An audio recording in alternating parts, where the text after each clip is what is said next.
All right, Albert, give me a lingering question that you have after Yeah, the like can preseason. the Bengals defense play? I think that's pretty easy, right? Like, I mean, it looked really bad against Washington. I think it was at 1 point 17 yards a play or something like that.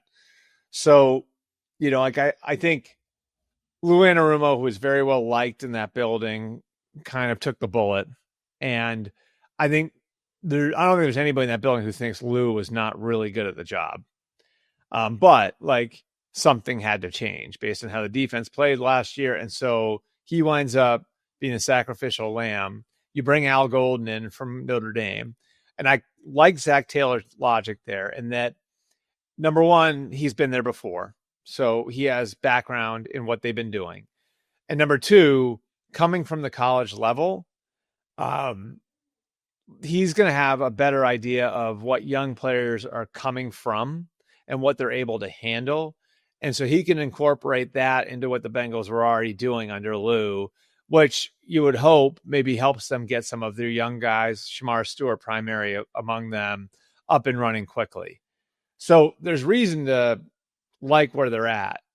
A lot's going to be based on health. I think a lot's going to be based on, that defensive end, position with Hendrickson and Stewart now, and they're getting the most out of those guys after both those guys had really weird off seasons.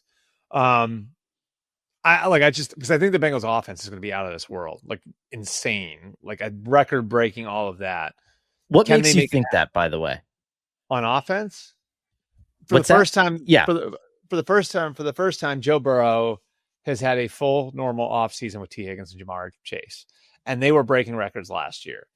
I wrote about it earlier in the week. Joe was not 100% last year, which is pretty crazy considering the way he played, coming back off the wrist injury. I just see like he's got a third receiver in Andre Savis, who he really trusts. He's got a pass catching tight end back for another year, which is the first time, believe it or not, since he's been the quarterback that they've had that sort of tight end in consecutive years, and Mike Gesicki. Chase Brown, like they believe like he can be a bell cow for them.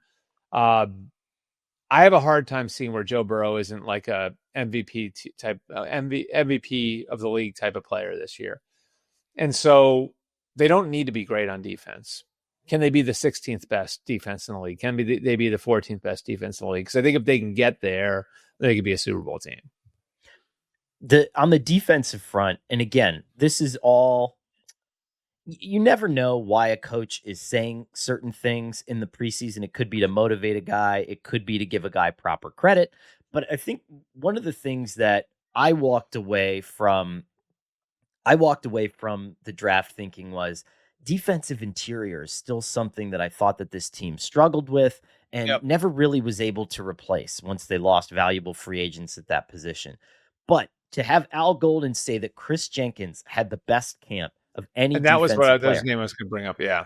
right? And so you have these guys who these are your second round picks, third round picks, fourth round picks from a year ago, and you're hoping that everything kind of collectively the tide rises. If they have a good interior rusher, if they have a good space eater in that defense, I think all of a sudden life gets a lot more interesting for the Bengals, and it could turn around quickly. I don't think it's not I that they mean, can't. I just need to see it. they're sort of like the Peyton Manning Colts, where they've spent so many resources on offense now that they almost have to be young on defense, right? Like when you're in that position, and you remember the Colts had to win a lot with young guys, at linebacker, with young guys at safety over the years because of how much they were spending on Peyton Manning and Reggie Wayne and Marvin Harrison and Edgerrin James and Tariq Glenn. I think the Bengals are sort of in that same spot now. So like you mentioned, Chris Jenkins is a name. Like they need to get more out of Chris Jenkins. One name that I'm going to be keeping an eye on is Demetrius Knight, like who they believe is as talented as any linebacker they've had there in the last 10 or 20 years. Which like we'll see, but he was their second round pick. So obviously they thought a lot of him. Can the young guys that you've had in your system, Dax Hill, Cam Taylor, Britt, like can those guys be more consistent?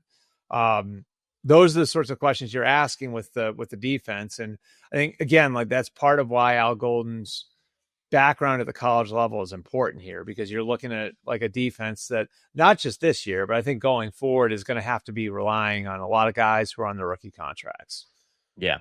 And that's kind of the way it should be. A good defense should not be assembled by kind of veteran mercenaries. And I understand in some ways it's worked. Like, I think the Commanders are starting to become this set in stone foundational example of like, well, look what we did last year with Zach Ertz and Bobby Wagner, and then we traded for Marshawn Lattimore and we made it to the NFC title game. And it's like, but most of the time that doesn't work, right? It's like most of the time the team that you're like, wow, like look at all these guys that I know, it ends up at 8-9 or 9-8.